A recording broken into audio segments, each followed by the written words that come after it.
Imagine if basketball, like the backboard, was like constantly rotating and like pushing and stuff like that, and like bumping the ball and stuff like this. And if that was the case, using a bank shot would be so hard. But it's not like that. The backboard is stable. The backboard isn't moving. Um, but with passing, we're obviously it's not locked in, so we have to figure out a way to align that backboard, allow that ball to see us, and then if we need to manipulate the ball a little bit as far as power or as far as giving it a little bit of height, then we can manipulate the ball then. But it's not going to be like a complete manipulation of just being like, okay, here comes the ball. All right, now you got to go to setter's location. Mm-hmm. It's all about establishing that stability. Once again, there's that word. So, Welcome to the first edition of the Better at Beach podcast. This is going to be streamed to YouTube. We're going to chop it up. We're going to put it on YouTube, and we're also going to put it on podcast outlets as well. So if you ever want to join us live at the live version, you are more than welcome to join us. You just need to either like our Facebook page, Better at Beach Volleyball, or check out our YouTube channel and make sure you're subscribed to that. What we're going to do on this podcast, on this show, is we're just going to coach. We're going to coach you. We're going to teach you ways to become better. We are going to get some cool guests who can hopefully challenge our ideas and discuss them at the same time. And I'm planning on bringing on players, bringing on coaches, bringing on sports psychologists, which I think we get a lot of requests in our email list and our Facebook group from people want to see and hear the mental side of sports and how to fix that. So that's what we are heading into. So if you're following along, welcome to our first effort at a new skill. But yeah. golf clap. And I guess life lesson from here that me and Brandon have learned about starting a company and about playing sports at a high level is, man, just try it. Just start. I mean, there's so many people who don't play their first tournament for years. When they're starting in beach volleyball, they're nervous about playing a tournament because they don't know how to start, how to get there. And we do not know how to do what we're doing. But we bought our beach volleyball. We bought our headphones, and Right. we're going to start by doing it, and then we'll get the critique from there, and we can only be better. But you can only get better if you start, and I think that's my first piece of advice for today. What do you say, Brent? Yeah, I like it. And I think kind of any time you get a chance to open your horizons of learning a new skill, whether it's volleyball or talking and speaking to people, the communication and the kind of relationships that will develop from that are amazing. I think that's why we're here. So it's cool to open that avenue up a little bit more. Mm-hmm. And we'll be able to bring, we have this YouTube channel, right? And we've got a great Facebook group, people who are constantly asking questions, and great volleyball minds who are always answering them in the group. And what I realized is through a podcast, like I listen to 2, maybe 3 podcasts per day. I'm not always fully engaged, but some of the skills that I've learned on podcasts from beach volleyball, and then a lot about like building a business. I've probably heard from a lot of podcasters at this point on their podcast episodes when they were a guest with somebody, like the side hustle show podcast, the online course creators podcast, all these that I'm listening to and I'm learning from. And I said, wait a second, I personally am learning from all of this, and I'm not even like putting that out there. So now that our YouTube channel is really strong, and we've got great engagement on it, we said, we got to meet people where they are. So if you're able to listen to us while driving in your car or while cooking dinner or whatever, then, it's another avenue to get better at our really cool sport. Yeah, and I think talking your way through some things, I've known recently, like I've been having a lot of conversations with coaches about certain ideas. And I think being able to just communicate it and try to figure out a way to voice what you're trying to do. I know, like with my background being a teacher, like I learned something very well when I'm studying it, but then being able to talk about it and teach it to somebody else or just have that conversation is just a really good way to shore up your understanding of something, and I think it helps along the way as well. So couldn't agree more. Before we get started, we'll probably have a jingle at some point and maybe some cool graphics and somebody with a deeper, cooler voice saying that this is a podcast. We'll get Hudson Bates on here doing it. Yeah. But few announcements. This coming week, if you guys are in New York or Long Island, I'm coming home. For those of you who don't know, I'm from Queens and I hang out a lot in Long Island with my buddies there. And there is an indoor beach volleyball facility. It's got 2 courts. It's called Endless Summer in Long Island. And I'm going to be running a 2-court clinic. There's going to be 3 sessions. That's this Saturday. What is the date for this Saturday? 19th, 18th? December 18th ish. Yeah, right around there. 19th. Okay. And you can find out, you can sign up for that at betteratbeach.com/clinics. So if you're in the New York area and you want some information, go ahead and you can DM me on Instagram. I will bring up my little Instagram account onto the live screen right here. And if you want to DM me there, you can. If you just want to sign up, go to betteratbeach.com/clinics. Next announcement is that our April camp booking goes live. Now, we've been having a lot of fun in Florida, like a lot of fun in Florida. And we've got a great hotel partnership in the Postcard Inn. And we have sold out the December camp, sold out the January camp. We actually still have spots for the open men's level. So if you're an open male player, we have a great, highly competitive court already set up. We're just looking to add more bodies to that. So if you're an open men's player and you want to get in on the camp, that's the January 2nd to January 9th dates. Get in touch with us quick because you can't book it anywhere else unless you come through us. So make sure that you're sending us a message. December 26th is, of course, sold out. And like I said, April 3rd, our camp on April 3rd is going live today at 5 p.m. Anybody who's on our email list will get first notice. Well, first our Beach Volleyball Mastery members from our coaching group.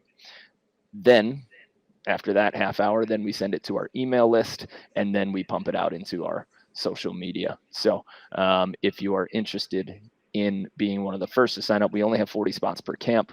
We like to keep it small so that our coaching quality stays high. And just be ready if you want to book it, because I get the feeling that this one will sell out the fastest that we've ever sold out. Yeah. So. And if you don't know anything about our camps, if this is the first time you're hearing about it, we run these adult vacation volleyball camps where people are meeting us in St. Pete Beach, Florida. It's a week long, and we pretty much have a focus every single day of what we're trying to make you better at. We give you a lot of really, really good coaching. All of our coaches are beyond phenomenal. Every single time we run a camp, I think Mark and I are ecstatic of how good those coaches are. And then we have just a lot of fun too. So like, not only are you getting better, but a lot of opportunities to play in little fun tournaments. We go out every single night and have like theme nights and dress up and party. And it's just like adult summer camp, just a blast. So if you have any questions, support at beach.com. We'll answer anything you get. Awesome. So April camp's going live. If you guys ever want to join us for a clinic as well, on that camps page, betteratbeach.com/camps, you can fill out the form that says, hey, I might want you guys to come to me and run a clinic in my hometown. We would love to do that. We have a lot of open dates, and we are going to San Francisco January 28th. We are going to Grand Sands in Ohio on March 11th. We are going to the Ozark facility, which is 10 indoor courts in Missouri, on March 25th. We're going to the Dino on April 22nd, and hopefully we can set up a little clinic there. Hopefully we're setting up a clinic with Fuds on April 29th. And for Westchester Volleyball in New York, we will be there May 6th. If you want us to come to your hometown, Let us know if you got a facility or you have a club and you want us to run a clinic with you. Let us know. That's it. Are you ready? Are you ready for the lesson? I'm ready. Let's teach some volley. Let's teach some volley. All right. So today's topic, today's lesson, what we're going to be talking about is 9 ways to fix your passing. So we're going to talk about serve receive. We're going to talk about passing, and we're going to talk about everything, the most common things that we saw. Now we're able to build a list of 9 things, and we just did it 20 minutes before the show, and we said, okay, we'll talk about that. We'll talk about that. Talk about that. And a lot of these are really common, but not all of these apply to every player. So you don't have to think about all of these, but one at a time, you need to add one of these to your repertoire. You cannot try to do all of these at the same time, because then they'll all get away. So if you guys want to write them down, or if you ever want to refer back to this video or this recording, you guys let us know what sticks out as far as like the most helpful. And anytime we get those little things in our private messages, and we get those people who reach out to the email and say, man, this fixed everything for me, that's a good feeling for us. So stay in touch. Number 1, Brandon, you want to take it down, because you said that this was advice from me that got you. Yeah. So the first thing is, we call it a rib tuck. And my background my volleyball history is, I was a setter in college. So setting is a very like touchy kind of play, whereas passing is very structured. So it took me a long time to kind of figure that out. And one of the first things that Mark told me when I first moved out to California, I don't remember how long ago this was, but I was having a day where my passes weren't as consistent as Mark or myself would want them to be. And he told me about this rib tuck. And what a rib tuck is it's almost, if you want to try it with me when you're at home, even if you're sitting down, it's almost like, just act like you're doing a crunch. And if you do a crunch and you can kind of feel like you're tucking that bottom rib, then it allows your back to kind of round at the top. And when you're doing that, that structure of your back, wherever that is really important, because whenever you're talking about keeping that structure, whenever we do a crunch or we do that rib tuck, it allows our core to stay strong. And I think when you can keep your core strong throughout a pass, and you can really focus on keeping that shape, that rounded back or that rib tuck, if you can keep that shape throughout your pass, then the consistency of your passes, you're going to be able to find that. I think a lot of the times when people start passing, especially if they start making errors, then they try to manipulate the ball a little bit more, whether it's by swinging their arms or trying to like bend their elbows and kind of push a ball towards the target. But this rib tuck allows you to find something that you can concentrate on doing every single time. And I think when you're able to do that, it really, one of the big things that I try to focus on when I'm passing is really trying to think about what my distance is from my hips to my platform, like my wrist. I like that. And if that distance starts to get smaller, then I notice that my passing is a lot harder to control. But if I can maintain that distance, and I can keep, I don't need it to be at its absolute largest distance, but if I can keep that distance away from me, then it allows me to set up my platform a little bit better. It allows me to hold my pass a little bit stronger. It allows me to track better and longer. And yeah, so I think the rib tuck, that was, it's one of the biggest takeaways that I've personally felt on the beach when I'm talking about passing. So yeah, I love that. And it's one thing that I don't think you touched on is that it also gives you that space to, once your hands start as far away, then you can always pull back. You can always make those late adjustments with your platform and get yourself a little bit extra time or a little bit of extra space before you contact the ball.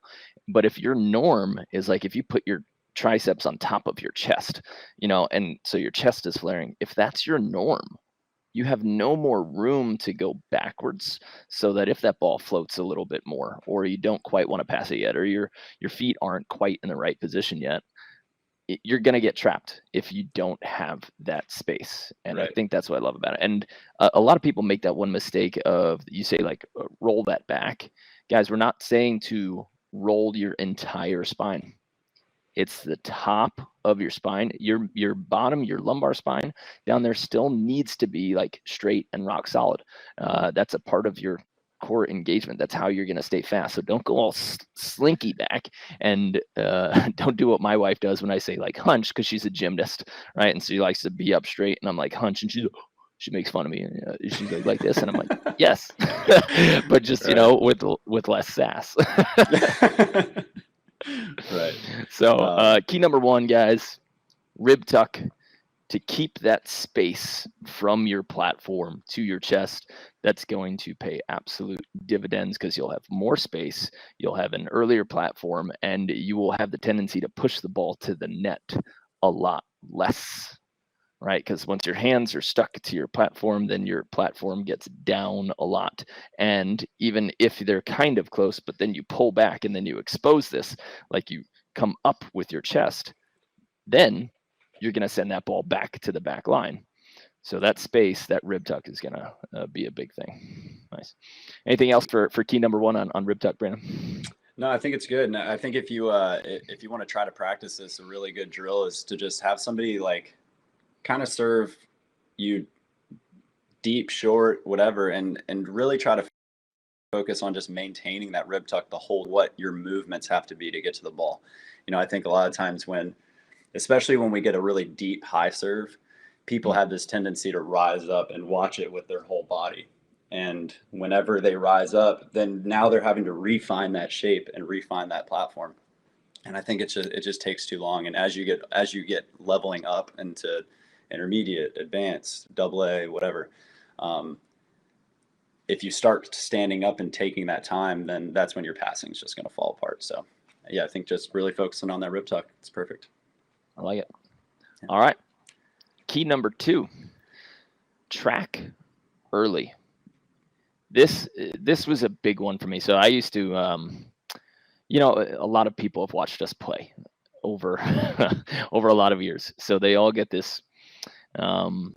We get a lot of unsolicited advice and commentary on our game. And when I was younger, so I think a few people used to say, well, you just lost focus. You just lost focus. And I was just like, screw you. Like, I want no part of talking to you. Like, don't tell me that I'm the guy who lost focus. Like, when I'm sitting there on the court, I paid attention at every second. And then as I got older, I kind of took a look back at that, and I started like understanding, well, wait a second, what are the keys that I'm looking at? What are the keys that I'm not looking at? And one of the things that I noticed is that I didn't have a visual sequence for looking at the serve and the server, right? Like, when does my mind and where do my eyes cue in? I would look at the whole picture, and I would kind of take that all in instead of trying to get precise details. Now, when that server gets the ball, and Karch said it all the time, as soon as the ball is in the server's hands, he's like locked in, never not looking at that server. And I've started doing that, trying to pick up exactly what side of the ball that person is going to contact, if their hand's slightly underneath it, if their hand's just on the outside of it or on this side of it. And, well, you're getting information, and yeah, you're eventually going to pick up the flight, but you're getting the information so much earlier. And once you have that information earlier, your feet can be there early. You can be more stable. You read the ball, you're in a better position, and you're fully engaged. So this eye sequence or track early, what are you looking at? And when do you look at it? You have to start doing that on every single play. And just keep reminding yourself, just do it on every single play. What am I looking at? And am I looking at it and picking it up as early as I possibly can? And I think that's going to go a long way. And that'll then also pay dividends for like attacking. When people are attacking, once you start looking at that correct sequence, and don't look at the shoulder. Everybody says, look at the shoulder, look at the hitting shoulder. I'm so tired of that feedback. It makes no sense. You cannot determine direction from this. And I don't know why coaches told me so early on, look at the hitter's shoulder. It doesn't make any sense to me. I'm looking at elbow, I'm looking at hand contact and that impact window of where that player is about to hit the ball. So track early, get your eyes on the ball and get your eyes on that hitting the impact window where the hand is going to meet the ball. And I think that'll pay a long one. What about you? What do you like to look at when a server is I serving? mean, I think something that I've really started picking up on, and this is kind of one of our coach in college, his name is Fred Chow. In my opinion, he is probably the best technical coach that I've ever experienced in my life. His ability to like show you and understand what people should look like while they're passing. And then one thing that he kind of experimented a lot when I was in college with our passers, and I just got to watch it a lot because I was a setter, was kind of being ready to move, but finding a way to use your body to kind of get in rhythm with the server as well. And I think if you can get in rhythm with the server and you can understand, like you're saying, and picking up on your eye sequence and what you're supposed to be looking at and what you're going to be moving towards, then I think it really, really helps. Cause like, it's one thing to look at a hitter and like, be like, okay, they're serving here, I'm going to try to beat it. But if you can somehow, like one thing that he had our passers do was kind of sway back and forth a little bit. And this allowed them to kind of get into their own rhythm with that server. And then as that ball was served, it almost feels like you're dancing with that ball as it's coming over the net, and you understand where you're trying to get to, where you're trying to finish. And it doesn't become like this, you chasing something, like I think that's kind of one of the hard parts with serve receive, especially when we're thinking about tracking, is that it's like, oh, they serve the ball. Now it's my turn to run and make sure that that ball doesn't touch the sand. But I think if you can really use your eye sequence, your ideas, and like really picking up on that rhythm and looking at seeing what their contact points are going to be, then not only are you tracking early, but you're moving early and you're moving relaxed. And I think if you can get that eye sequence correct, then it turns a ball that you're moving a lot on. It doesn't make it feel stressful. It just makes it feel a little soft and nice. So I think that if you can figure out that tracking, it's definitely something that can help. Hell yeah. All right. Track early. Get your eyes there, and you will be a better passer. Key number 3. All right. Number 3, how to fix your passing. Key number 3, we're going to say stable torso. This actually kind of combines with rib tuck, right? And of course, tracking is going to help this. But a lot of people, when they move or when they're shuffling, they get into this kind of gallop because that's how your legs want to move, right? Like your hip wants to extend, your knee wants to extend, your quad wants to flex. So when you're side shuffling, that high extension, when you get into that triple extension, that athletic move, it's going to naturally try to lift your body. Body's not necessarily meant to side shuffle. It doesn't operate very quickly or efficiently like that. So we all get this kind of waving gallop when we go for a side shuffle. And then same thing for high deep serves or short serves, or anytime the server puts up a ball, your body just gets naturally attracted to it. And I call this the yo-yo effect or Labrador syndrome, right? Where you see when you're messing with a dog and you like throw a ball and you see their whole body go after it, right? And their whole body starts reacting instead of just their head, and they move. Now, if you can prevent that from happening, if you can keep this quiet instead of popping all the time, like making those ribs come out, making your body go up and down, in the end, what everybody needs to realize, and throughout the course of this podcast, guys, this recording, you're going to hear me refer to this again and again and again, but passing, serve receive, it's an accuracy skill. So while I have next to no experience with firearms or with being a sniper, I have seen some Matt Damon movies, and I think that qualifies me as an expert in marksmanship. Okay. You Good. are the born So that's established. Now, when we're talking about passing, right, you don't want to be moving. Of course, like let's just say you're shooting something or you got a bow and arrow. It's harder on a horse or harder when you're moving than it is when you're stable. So do you like to be stable? Yes. But if you're like coming in, you're a CIA agent, special forces, when you're coming into a building, you're keeping this super quiet and all of this super stable and out and prepared. It's not like running, pow, pow, like with your arms pumping. So you have to keep things stable in order to be accurate so that your eyes can track the ball better.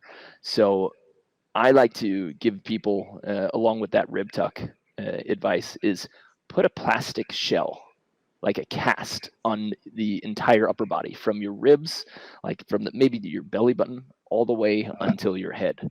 And if you can feel like you're locked into that cast for a little bit, that'll help with this big explosive moves that come from your torso. And that last second jerk, right? That's what's going to affect you in a really negative way when you're passing.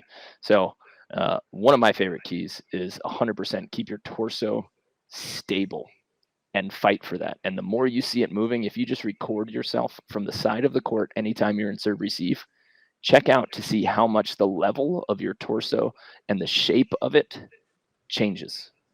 And that you could coach yourself just by recording yourself from the side. So that is my fourth key, the better it be's fourth key. Sorry, that's a third key. Keep your torso stable. What do you got? I think the fourth one is making sure that you're squeezing your hands and your platform. Okay. What does that do? Especially I think I did a video a little bit ago, and one of the big things that I spoke about was just being able to hold your finish. And I think, like, especially if we're going from a stable torso, the next thing that you have to think about is your platform, right? And a lot of us, we have these holding positions that kind of have the ability to move. But something with me is, like, I really, really want to hold my finish, right? So, like, whenever I make a pass, like, I don't want my platform to break apart. And I think if the key words that you're going to hear a lot throughout this podcast, throughout this kind of introduction when we're talking about passing, is stability and strength, and if we're able to hold that platform and squeeze our hands, then that's going to make sure that your platform is as strong as possible. And if you can make that platform really strong, then that's when the ball is it's going to bounce off it very nicely. There's not going to be a different way that you're passing the ball every single time. I think people that hold their platform kind of weak, the ball might touch their platform a little different each time that they pass. And then they're like, why is the pass not going where it wants? And it's like, well, the ball's listening to you. Like, the ball is the dumbest thing on the volleyball court, I hope. And if you're wondering why, yeah, right.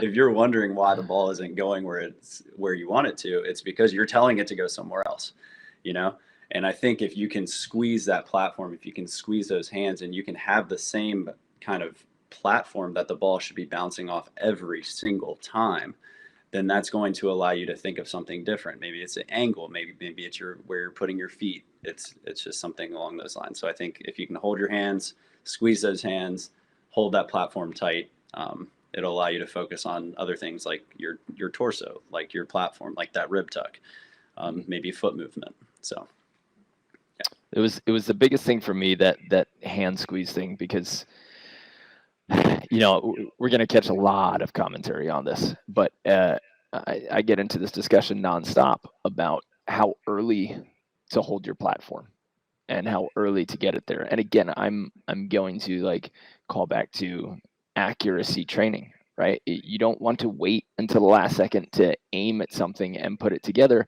And then, like, imagine you had to aim it, then cock it, then pull it, right? Now you've got a lot to do late, and that's going to lead to errors. When you leave a lot to do late in volleyball and life, you're going to make more mistakes. So all of that early preparation, getting your hands together and locking them. What I used to do is I used to try to track float serves, and I'm sure a lot of people do this as well. But when you track it, your arms, they do think and act separately. they do not act as one thing. They move in the same motion, but these guys are acting independently, right? And when you're trying to get that perfect spot on a float serve, both of your arms are going to choose a different spot at a very, very slightly microseconds different time. And that's when either you're not going to get your arms together and that ball will die, like you said, it'll just die right off your hands, or one arm will be in the perfect spot and it'll make the correct angle, but the other arm won't be there to back it up. And that's when you get a shank off to the side. So I get into a discussion a lot where people are like, oh, well, if you have people put their hands together, they always shank off the side of their body. And I see no reason. The only reason that you would do that is because you just didn't dip a shoulder. It has nothing to do with this. And if you look at the elite passers in the world, you will see all of them get their hands together just as that ball is crossing the net. And they're not waiting until the ball's 3 feet from them. So if the ball's already, like if my hands are together when the ball's crossing the net, how much difference is it going to make if I put my hands together basically on the serve? Not a lot. The only argument you have is that it's a little bit harder to counterbalance your body as you're moving, right? But we should be 1 to 1.5 steps from 90% of our serve receives. So I don't find any value in leaving my hands apart so that they come together at the very last second.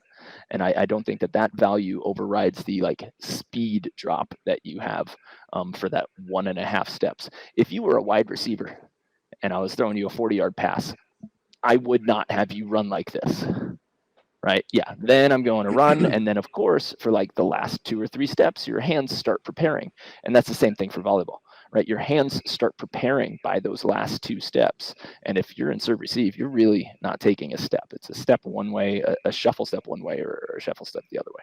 So squeezing those hands enforces that locking mechanism and make sure that one hand doesn't try to pull away at the moment of impact. And I think that for me, that was a monster difference. And I had to completely override everything that so many coaches had told me.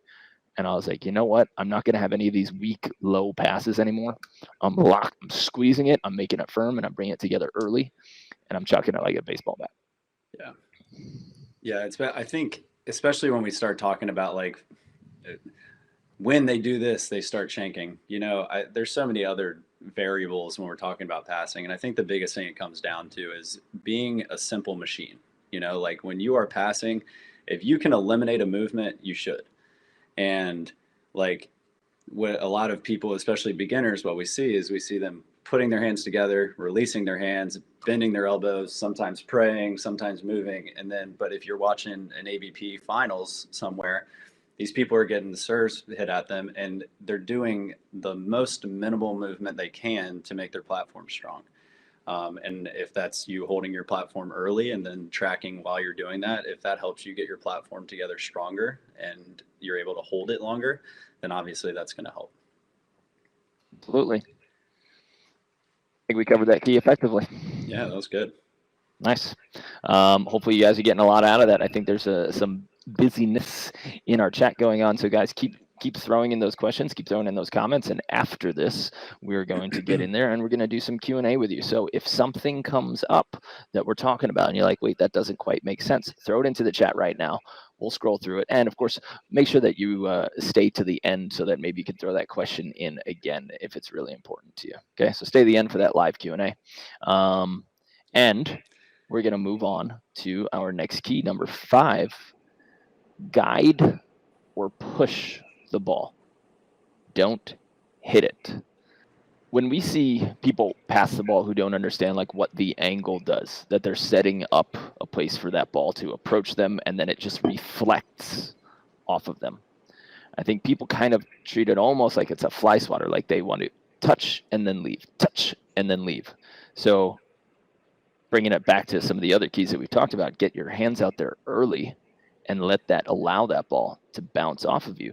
But if you hit and retreat, if you act like this is a hit or a high five instead of carefully guiding the ball, or like tossing an infant. I always get some laughs out of that. Like, apparently people don't toss babies nowadays. But back in my day when we were chucking babies across the sand, it was a very soft and fluid movement. And if you're passing, it should be the same. You shouldn't feel this pop out. And most people don't know that they're doing it, but their hands retreat immediately. They bring them out quick. They pull them away quick, instead of, some people like use, maybe you're about to jump into this, but like hold that trophy pose. Show the form of your pass long after the touch. You've got time to get to your next position. So think about pushing the ball, guiding it with your forearms, and not touching it or hitting it. That's a big key that we see mostly in beginners, but a lot of like intermediate advanced people still have that necessity to just pull away as soon as they've contacted the ball. And you should just massage it, enjoy the pass, stay in there.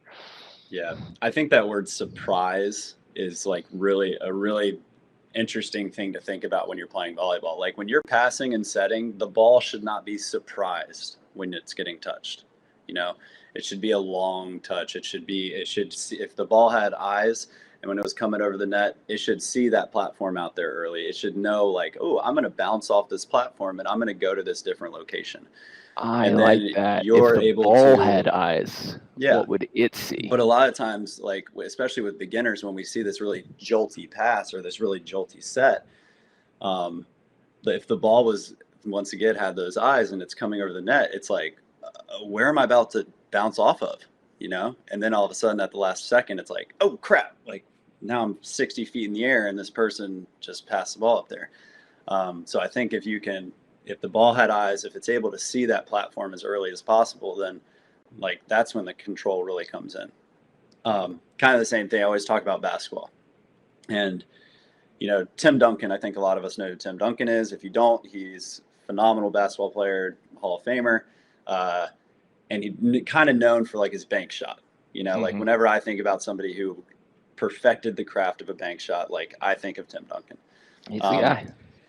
Yeah. And like, he was able to figure out like where does he need to hit the ball on the backboard and get that ball to bounce into the rim every single time.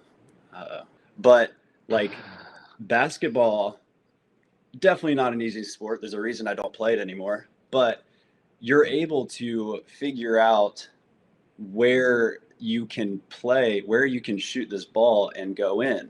It can still go in the hoop by hitting it off of a platform or the backboard. Imagine if basketball, like the backboard, was like constantly rotating and like pushing and stuff like that, and like bumping the ball and stuff like this. And if that was the case, using a bank shot would be so hard. But it's not like that. The backboard is stable. The backboard isn't moving. But with passing, it's not locked in. So we have to figure out a way to align that backboard, allow that ball to see us. And then if we need to manipulate the ball a little bit as far as power or as far as giving it a little bit of height, then we can manipulate the ball then. But it's not going to be like a complete manipulation of just being like, okay, here comes the ball. All right, now you got to go to setter's location. Mm-hmm. It's all about establishing that stability. Once again, there's that word. So I like it. Okay, so guide or push it. Don't hit it. Yeah. Key number 6. Right. Yeah. This is a long one. We could have easily done like 5 keys. Yeah. Save ourselves an episode, but we do have like a 100 episode list that we can go through and we can just riff on. And if you guys are listening, if you're ever out there, if there's something that we should be talking about, here's what we do. We take our Facebook group, Volley Chat, Get Better at Beach Volleyball. If you're not in that Facebook group and you love beach volleyball, you need to be in that Facebook group. Go ahead and join, because we run a very tight ship. We make sure that everything there is to get you better at our sport. And if you're not engaging in conversations, so if you're just kind of posting and sending out stuff instead of helping others when they post, and then you get to say your piece, right? Then you get to post something. we're going to remove you or freeze you. And we have a number of people working on that who are doing that. So we keep it pretty spam free. And all of the questions that we see in that group that get a lot of conversation, we take a look at that, we throw it into our Excel sheet, and we say, hey, it's obvious that people want to hear about this, they want to discuss it, so we need to make a video on it, or we need to, record a podcast on it. So if you guys are not a part of Volley Chat, Get Better at Beach Volleyball on Facebook, go ahead and join that group so that you get to hear our announcements and you can ask questions and engage. And then at some point, one of your good questions is going to be covered by us here on these recordings or on one of our YouTube videos. That being said, since that was kind of a commercial interruption to join our community, I just wanted to let everybody know who doesn't know. For the people who take our classes in California and come to our camps, we run courses and we have an online coaching group that meets 2 times per week, where we meet just like this, except all of our members meet. They all submit their videos piece by piece and submit their questions. And those are the first people that we answer. So when we structure like how we're going to order our day, we answer our emails first, then we go into our private Facebook groups with our coaching members, and then we go into Volley Chat, and then we kind of go and disperse ourselves to our individual social medias. So that's our hierarchy of response. So if you want to be on our priority list, or you want to get questions answered, or you want to learn the game, but in a very, very, very in-depth way, we have structured courses. So we have a fix your arm swing course, which Brandon wrote. We have a attacking course, side out and win tournaments. We have a 30-day setting course. We have a max vertical jump program, and a few others as well. And what you can do once you get into those groups is you can choose to take your own course. So you take one of the courses, or you can follow with the group. So Jo, who is running those practices, those meetings right now, she takes everybody through one course at a time. And then she says, here are your drills for the next 2 days. Go do them at home, or try to find a wall, or try to find a volleyball court. And you'll be able to do them. You record them. You post them to our private Facebook group. And then we coach you. Wherever you are in the world, we are coaching you on your technique, on your strategy, on your in-game decisions.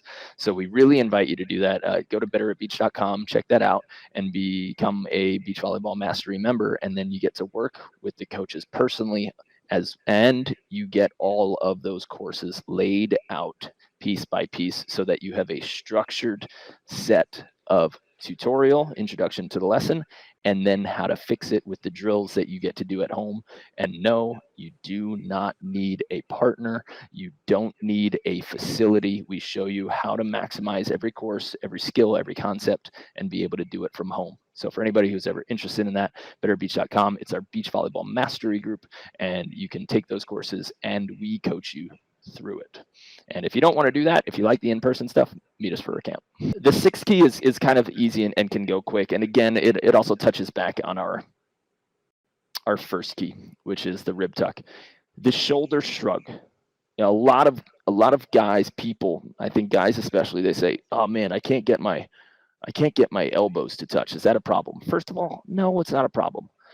But over time, your body will become more flexible in the positions that you put it at. So if this is as close as you can get your elbows, well, if you put yourself for a long time in this position every day by passing and playing volleyball, this becomes a new normal for your body. And then now your extended range gets to here, and then your extended range gets to here.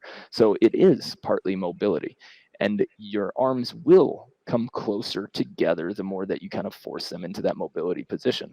So don't worry right now if your elbows aren't touching. Some people's elbows never ever touch, but a lot end up doing that because they pass so much that their body starts reshaping for them the more you put yourself into that position.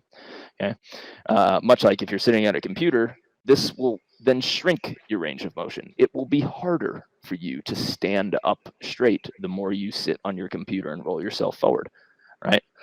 However, Here's the cool part. If you sit at your computer, you might be in a better passing position because your shoulders get shrugged and you're able to get into this position. So if you're at home and you're thinking like, how can I get myself into a good passing position? One of the keys I like to give is go ahead and try to rub your cheeks with your biceps. Get them up nice and high and see if you can snuggle in between those biceps.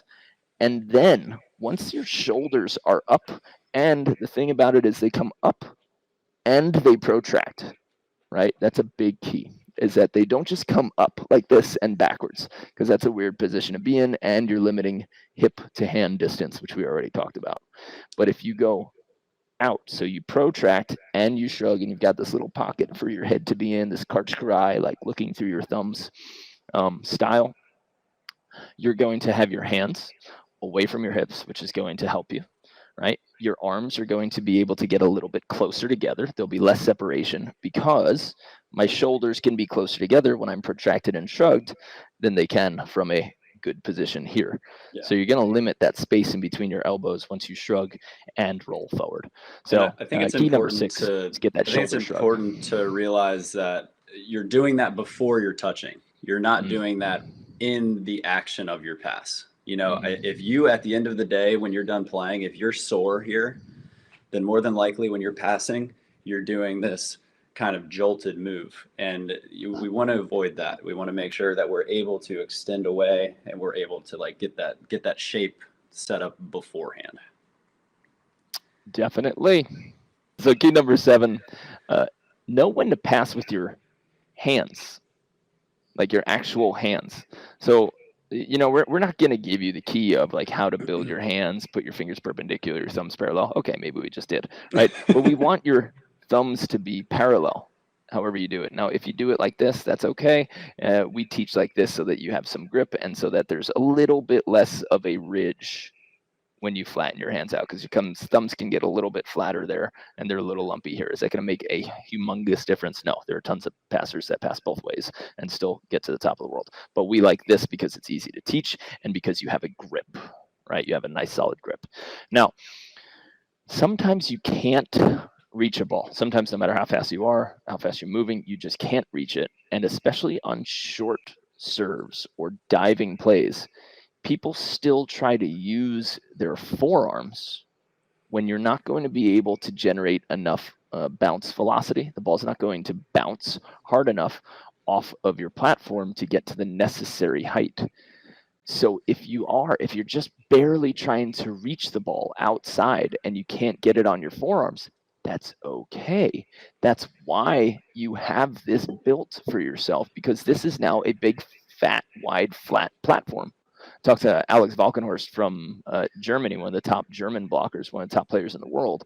And he says that he tries to pass with this big wide surface. He's like, look, my hands are actually wider than my forearms would be. So he says that he tries. And now I disagree with that a little bit, trying to just like pass with your hands. But if you can't reach the ball, you have to know, like when you're reaching short, you're extended or you're diving or your body is on its way down and you know that the ball has to come up. This forearm dig is not going to give you enough power. So it's okay to take that, use your hands and wrist, because that's going to be a hard, bony surface. It's going to make the ball bounce better. And if you're reaching outside, then you can manipulate this angle because it's still an angle. And then you're going to have a nice hard bounce and you're going to be able to use that. So for me, one of the passing keys that we don't talk a lot about is know when to pass with your hands. And I think a lot of people end up, when they can't reach it, then they open their hands like this and then they start trying to chuck it, right? Because they think, I can't reach it. I can't get my forearms on it. So then they slap at it. Instead, just manipulate the angle using the end of your hands. We've never talked about that, Brandon. Like, what do you think about that? Because we've really never discussed that, except for, I like it. I like it a lot. And I think it's necessary to know what you can still do to make the pass perfect. I think it's just important to say that it's almost like an emergency touch, you know, like if you can, it's the same idea as if you're in a position where you can decide if you're going to pass or tomahawk, you should probably pass. if you're in a position when you're serve receiving and you can choose to use your platform over your hands, then you should probably use your platform over your hands. But if you're in an emergency touch where you're not able to get all the way there, then that's where those hands come in handy. And it obviously increases your range just that much further. So if you're somebody like, for me, I'm not, hopefully nobody's watching that can take advantage of this, but probably everybody knows already. I'm not great at passing short serves. So one of the things that I really had to do to kind of give me a heads up on that was to start learning how to pass with my hands, because for some reason that really, really short serve is just tough for me to get to sometimes. So it's just another tool that you can use to kind of help yourself out. Yeah. All right. Number 8 is balanced feet and no jumping. So something that I've been thinking a lot about with passing is that, like, wanting to make sure that after you're done with your foot movement, you feel balanced. And what I mean by balance is that you feel both of your feet on the ground. In a perfect world, your weight can be evenly distributed in that position. Maybe it's a little bit more on one foot or versus the other, depending on what side you got served. But the one thing that I see a lot is that people are either in, like, they put themselves into a lunge position when it's not necessary. So, like, obviously if you get served really short and you want to run up to the net and you have to kick out your leg and go into that lunge position to get to the ball and be stable, then that's one thing. But if there's a ball that's kind of served 2 feet in front of your serving receive location and you're putting yourself into that lunge, I think every single one of us hates lunges as a workout. If you like lunges, then you're just sick. But yeah, right. But whenever you're doing a lunge, you notice that you start to get a little wobbly, and if you start to get wobbly when you're passing, then your platform is going to be wobbly. So I think if we can figure out a way to keep our feet like shoulder width apart, evenly balanced, that allows you to be strong with your legs. That allows you to be strong with your torso and your upper body, kind of like the other keys that we've talked about today. And then one of the bigger things that we see a lot, especially in beginners, is that if you're able to find this balance and this strength within your feet, then it eliminates this jump. And we kind of start to see, especially in beginners, if you're worried about the height of your pass, instead of thinking about just giving the ball a little bit more cushion and love and get that ball higher with your platform, people use their legs and they do this jump almost like they're doing like a hang clean or something like that. And I think if you can keep your feet strong, keep them balanced, no jumping, you're not in the air, one foot's not in the air while you're passing, I think it just makes your platform a lot more stable. Absolutely. I mean, again, nothing really to add to that. It's so simple, but it's so difficult to do because, again, the way we talked about tracking early, don't move your body like late, don't have those late jumps. And you ended up not quite trusting. It comes from not trusting where you are and not having the confidence, not having the repetitions to be able to do that. So guys, if you can find a way to go against a wall, a brick wall, a wall in your house, and put your feet on the floor, right? Make sure that they can't move.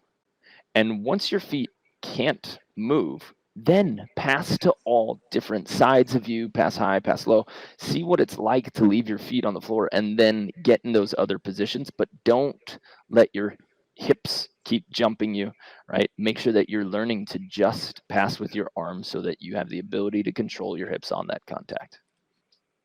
Are we up to our last key? We are. Let's do it, baby. And it is trusting your angle. I think a lot of people, like, they don't realize that, kind of going back to that idea of the backboard, is that if you can get that angle established, and if we're just kind of going full circle on this one, that ball is coming over the net and it has those eyes and it's able to see your platform. And if your angle is good, and the way that we find this angle is if you put your hands together and then you dip a shoulder, that's normally just about all you need to get this ball to go to the setter's location or the middle of the court. What do we say? 6 feet off the net, 6 feet above the top of the antenna. And it's not your job to physically take this ball and move it to the middle of the court. It's your job to set up an angle where the ball can bounce off of your angle and go to that location. And once we figure out that angle, then we can start thinking about how much power we need, you know. And I often I'll talk about like miles per hour, okay, and I'll say the goal of you when you're playing, we're just going to use easy numbers to make it make sense, but maybe your goal is throughout the rally, you need to keep that ball at 15 miles per hour. Okay. So if somebody the ball and it's 20 miles per hour, my job to take 5 miles per hour off of that ball. And the way that I do that is I would set up my angle just as normal. And then when that ball hits me, I'm going to cushion or I'm going to break away. That's another whole other conversation on how to do that. But, and then vice versa, if the ball is served to you and it's only 10 miles per hour, then it's your job to add 5 miles per hour to that. And that's the way that we would do that, is by giving it a little push or allowing that ball to bounce a little bit harder off of your platform. But a lot of people, they don't trust the angle of their platform, so they get their angle set up and then they try to also push this ball to the location. And I think when we start to do that, that's when you start passing off the net. That's when you start passing too far on your partner's side. And yeah, so I think if you can set up that angle early and then trust it, just and even if, especially when you're practicing, see what happens. You know, like I think so many times people aren't willing to like just experiment. You know, when a ball gets served at them, and like, don't worry about the height for a second. Think about setting up your angle and see if it just goes to the location. And then after that, once you find that angle, then you can start thinking about height a little bit. But I think if you can find your angle and trust it, it's a game changer. All right, so guys, that's it. This was our first show. I think it was really cool. I think it's cool to be able to hear it, force ourselves to say it in a way when we can't show it.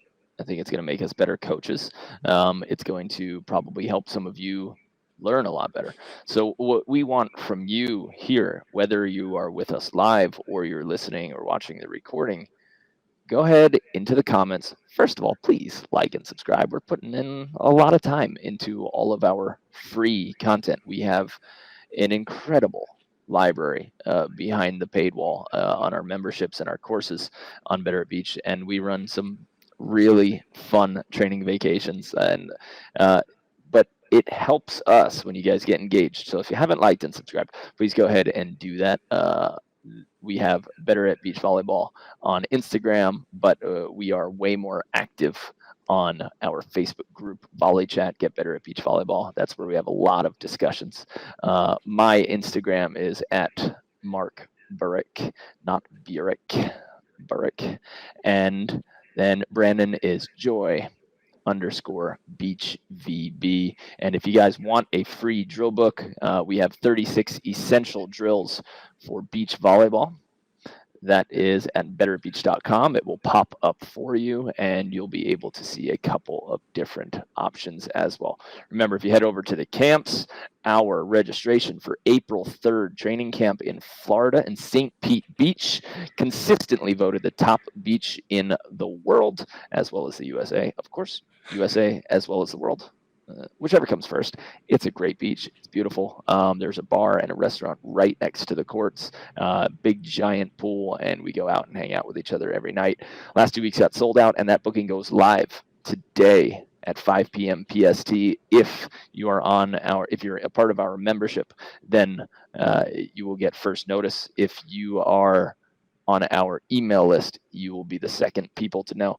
And finally, we will release it to the rest of our social media and everything as that registration goes live today. And if you want to dive into, we talked about a lot about serve receive today. We have a 30-day course. Now, does it take you 30 days to go through it? No, we really only have 12 to 13 videos, but then we have all of our meetings with previous coaching groups recorded where we go into detail just like we did here.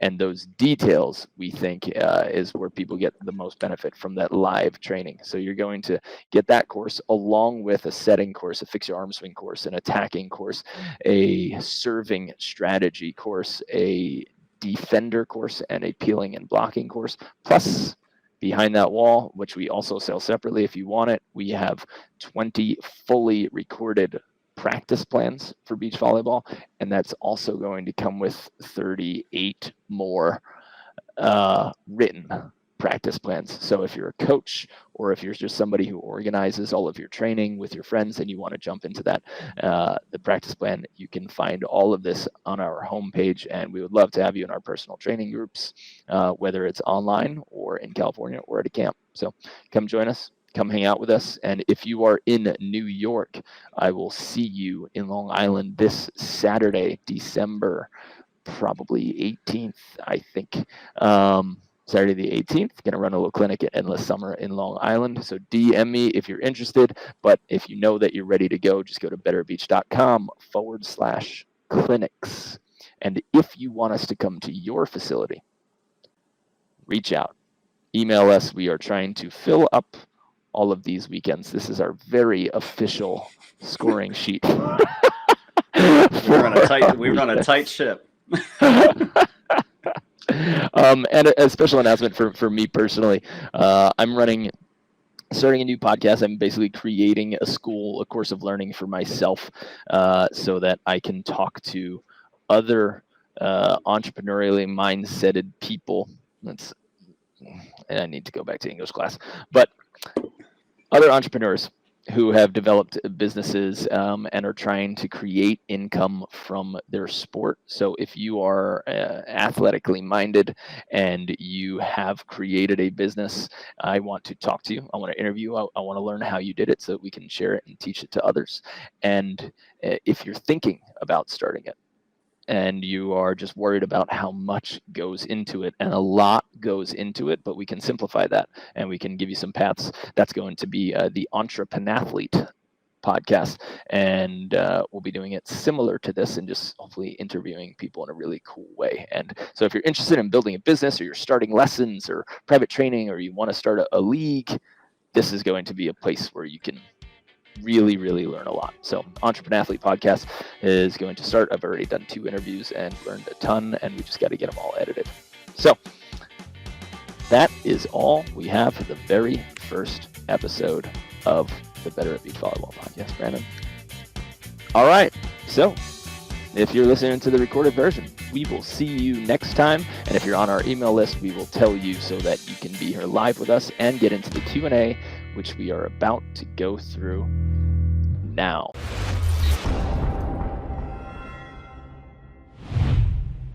Do you just want to start at the most recent ones?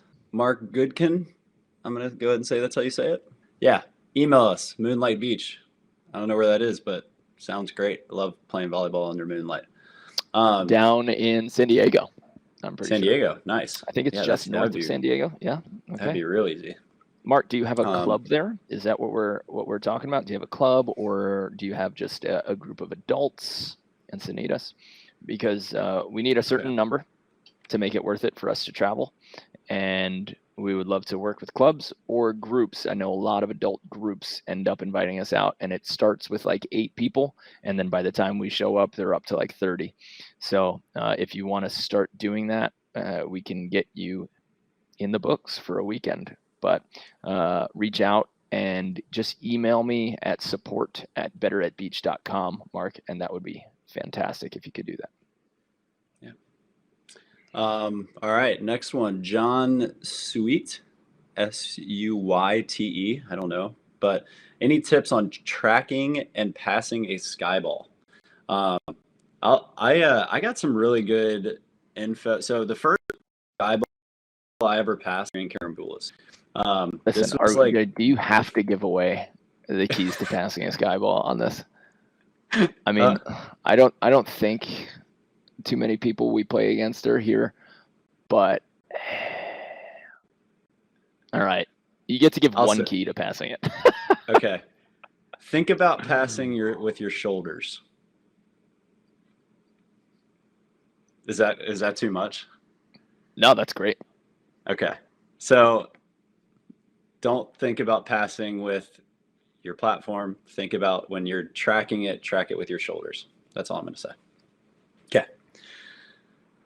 We got to win too many points at FUDs with Mark's skyball, so we can't give away too many secrets. I'm just going to keep going down. Do it. Question, Mark Zen, question on the shoulder shrug. Can you confirm it is a shrug up and forward? Yes. That's kind of the biggest point that we want to make sure that you understand, and that it is not just up. It is up and away. So you should feel like you're shrugging towards the net, almost towards the ball. No question well, there. Brandon's looking through that. Flame Blasta. Do y'all ever play in the Pottstown Rumble? I feel like I've seen one of you guys before. I've only won it 5 times, bruh.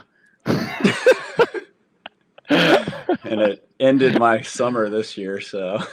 Oh man, yeah, it did. But yeah, I think I got friendly to you after that. Yeah, but I little brag, I got 3rd this year, and Mark got 5th. So whatever. Just had to let the people know. You know. Do you use the rib tuck when doing a bump set? Yeah, but you flare up a little bit more. So like you kind of still rise with it, because that's a different pass, because your angle has to be up, right? So your angle is going to be almost completely horizontal versus when a ball's coming at you, right? So you have to stay forward and crunched when you're in serve receive or receiving a free ball or playing defense, but it's okay to stay up a little bit. However, you just got to be careful to still keep your hands away from your ribs, because if you bump set like this, where again, your platform is attached to your chest or your torso, you're going to be in trouble. So I always like to say, like, make sure that everybody, that people could tickle your armpits. So open them up, don't close them down. And then once they're out and forward, then you can lift. So you're still going to start with a rib tuck. You're still going to like make sure that your air pits are aired out. But you will come up and you might flare a little bit, especially if you're back setting. But that's just because of a different trajectory of the ball. You know, it's coming straight down, so your platform should be straight out versus a ball that's coming at you, then your platform's a little bit lower.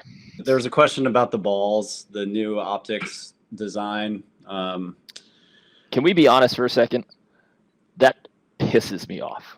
Yeah, it seems a little early, a little unnecessary, because everybody, there hasn't even been like this year, I guess we had somewhat of a full tournament season, but that was the first time but that was the first time that, because this ball didn't come out until the year before COVID.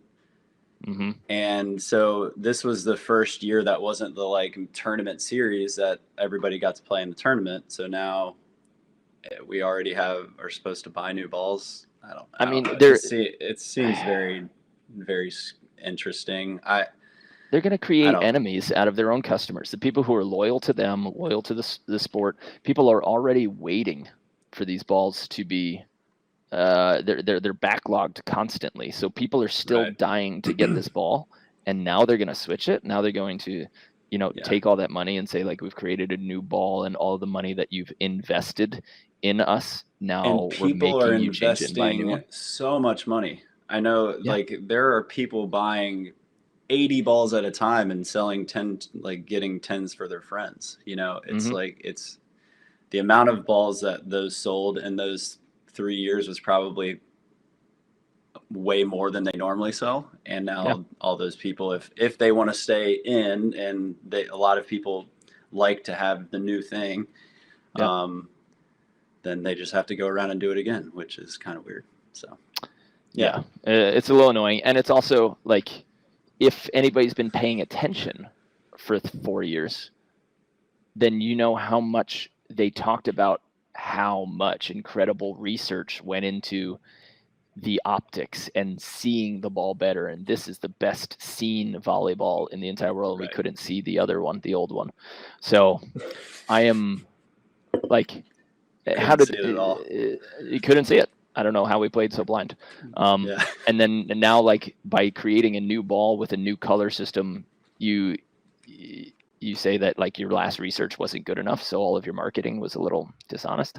Like, I'd like to I want to hear the conversations on it. I know that Wilson's doing a fantastic job of becoming a money monster. They've increased the price of their balls. They're now at the same price as the Micassas. They have this big storefront in Chicago, and they're trying to take over every beach volleyball league in the world, which, like, whoever their CEO is right now, I forget his name. He's a monster. He's crushing it. But this change in ball right now, it's, to me, it's just completely the wrong timing, and it makes me just feel like icky about it, the way that everything was marketed. I think it also, like, aren't they now using the old design for college? I think I heard that somewhere. So maybe it has something to do with that. Switching. Like, they're not allowed to make the NCAA ball the same as the Pro Tour ball. I have no idea. If anybody knows the answer to that, let us know. But I'm hoping that it's something like legal and not just a money scheme. I really hope it's not that. I am trying to tell my high school players how a good pass feels in terms of their legs, core, and platform. Should they feel a flexing of each that make a solid body form? So I wouldn't say flex, Mark Zen. Yeah. If you're trying to flex the muscles, that's a little bit different. Sometimes when you flex one muscle, it makes the other one rigid, which is something that you could say. So instead of saying like flex a muscle, like when we said those keys to be able to squeeze your hands, right? When I squeeze my hands, it makes my forearms a little bit more rigid, right? It sometimes like even goes as far as locking the elbows. Sometimes if I say, flex your tricep, you don't have to flex any other muscle, but that locks your arm out and that keeps you stable. So you don't necessarily need to flex, but you need to experiment with which muscles will engage. And two of those, one of them is like, you don't want to flex your abs. You can just tuck it and then they will be engaged. You don't have to flex your arms. You can just make sure that your tricep is active. Look at this. This is nice. It's getting there. Bulking season, baby. Or flex, squeeze your hands. But I would stay away from flexing, especially stay away from flexing when we talk about arm swing and hitting. But we'll talk about that in another one. Yeah, and I think it's also just about like feeling strong. I think when you're passing, like, you need to feel like you're in control. So whatever that means to you, like for me, and I think it's also okay to say that, like, your shape might look a little different. Like my shape versus Mark's shape, they're not exactly the same. We have the same ideas of what we're trying to accomplish with the rib tuck, with the spacing, with our stability of our feet. But I think it's about trying to find like that happy place where a passer can live and feel comfortable moving while also feeling strong. And it takes a lot of experimenting to like just find what that is. Because I think a lot of people have really strong legs, so they're willing to dip. They're able to dip a lot lower when they're passing. A lot of people don't have really flexible hips, so they might have to stand up a little bit more on passing, and they might have to be really good with their feet. But I think it's just a matter of really trying to find what that stability and strength feels like for you as a passer. It's not a uniform thing that all volleyball players will feel at the same time. I agree with that. So we have Ted, who's also Sunny.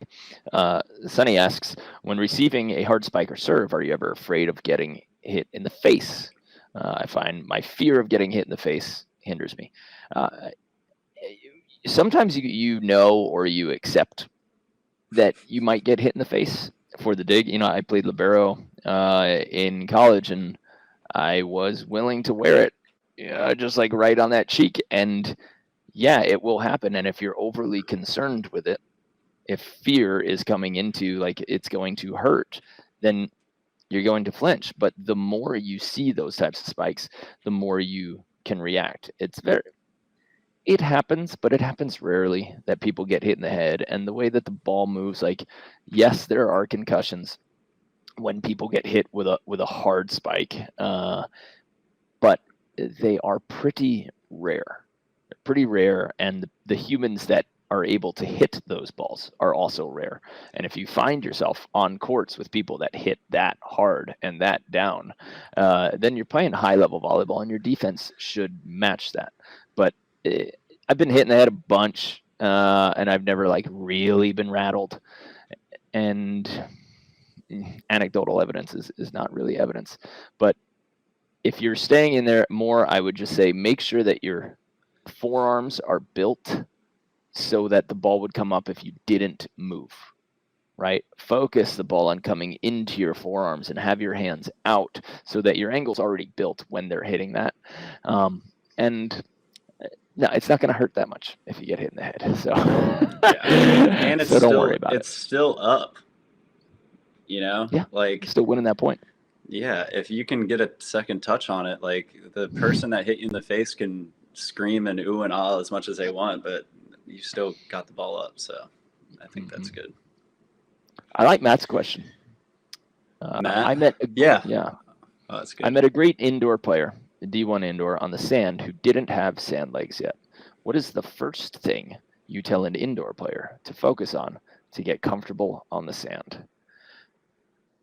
100% is just spend a lot of time on the sand. There's no like quick way to get your nervous system adapting to a completely different surface other than putting your feet on the sand, moving in it, learning how each one pushes and how you slide more or less. You just have to be on the sand constantly, and there's no like fast way to get yourself used to it. You will have to jump a little bit more powerfully. You're definitely going to have to like really engage your hamstrings and quads a lot more instead of using the spring from your Achilles. But a lot of the jump sequence is similar, but a lot is very, very different. And one thing that indoor players have to get out of when they come onto the beach is that left foot turn. So if you're a righty, usually when you step close, boom, that left foot, that block step turns in and it stops you sideways, and that projects you up immediately. But we don't have that on the sand, and people always teach that, like open your hips to your setter, and they have you do that foot turn on the sand, and that does not work for the sand because you don't have the opportunity to hockey stop. You will lose too much energy. So instead you just kind of roll your right foot much like you do in indoor, same as you do in indoor, but you don't need that hard foot block, that hard foot turn in the sand. You can keep that toe forward and rock forward because you'll spray too much sand. So less horizontal speed in the sand and more just pounding onto the last two steps. But, all right, we got time for, let's say, 2 more questions, and then we're gonna head out. But thank you guys for staying with us. Still got quite an audience here, so I appreciate you. No, that might have been it. We got volleyball highlights. I've always heard some people say, always keep hips facing the net, and some people say rotate them away from the net to provide sharper passing angles. We just talked about this the other day, Brandon. We did, yeah. I think this is like probably one of the more debated concepts in passing, and I think that they're kind of the same when we are talking. So for me personally, I 100% know that an angle is important. I think when we start dropping our hips when we don't necessarily need to, I think it can cause a little bit of issues. It does allow you to establish your angle a little bit better, but if you're good with your feet and you can keep your shoulders facing the net a little bit longer and then find a way to angle your platform there, then I think it's a little bit easier to track. From what I've experienced, especially, and I coached middle school girls when I was in Virginia, and this was after I had done like some gold medal camps, and gold medal is very angle driven. You know, it's like set up your angle, drop that back foot outside your body, and I just noticed when that was happening that it was making people shank balls a lot more. I think when you are an adult and you have a lot of the strength to get to a ball and do all these things, then that opening up your hip can definitely work. And a lot of people use it. Like I was having this conversation with JM in Florida, and we were in complete disagreement. he was like, no way, I'm never telling somebody to pass out of their midline. They're always going to take it outside their body. And I was just like, no way. Like, if they can get behind it, they have to.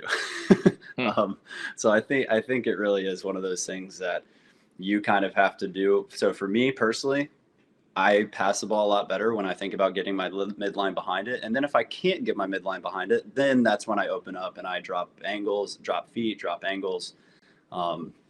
And I'm able to do that. But I found for me personally, when I think about opening up and not getting the ball in my midline, then my feet tend to get a little lazy. That's what I was going to say. Like, what's the root of what helps you pass better? Is it, well, now that you're saying that, are you making your feet move into a better position? And whether you even take the ball in your midline or outside it, just thinking about that maybe gets you moving to a better position. I think that might be the case, because I think, to be honest, I can probably pass very similar with passing him in my midline and rotating a hip away. If I'm very conscious of it. But I've noticed when I'm in a gameplay, and especially if I'm tired and if I'm not thinking about getting my body all the way behind the ball, then that's when I start messing up a little bit. So I don't know. That's my standpoint on it. Yeah. And there were two studies, right? So Gold Medal Squared, like the Olympic coaches, they did a study with indoor players. And they measured the effectiveness, and they said, okay, this was an in the midline pass. This was an in the midline pass. And there's something to be said about in your forearm passing, getting it in the midline. How many more serves in indoor volleyball are maybe jump serves versus float serves. And the thing that I find the difference is you can take the ball with your hands in indoor. So when you do, like, if you keep it in your midline and you can't get your platform on it because it's at your neck, now you don't have an option. So you have a worse pass in beach, because you then, like, you're forced into a tomahawk or something like that. But if you have that in the midline and it comes up high at your neck at the last second for indoor, you can just chuck your hands on it. The ball floats more drastically on the beach. So it definitely moves. So one advantage to passing outside your body is that you do have this bigger window. And that's what the Dutch study, which was done, I think now like 12 years ago, in Netherlands, they studied passing again for serve receive, and they looked at float serves, and they did find that people were passing better on those float serves just outside their midline. And I'd have to look at those studies again. So if anybody's got links to those, I want to see them. And if you guys don't send me links, I'll look them up right away and see what the statistical sets were, if people were using beach volleyball versus indoor volleyball, because there's some arguments that you can have there, and discussions that you can have there that I think are all really valid. And as usual, take some advice from somebody, apply it for a little bit, and build your own art.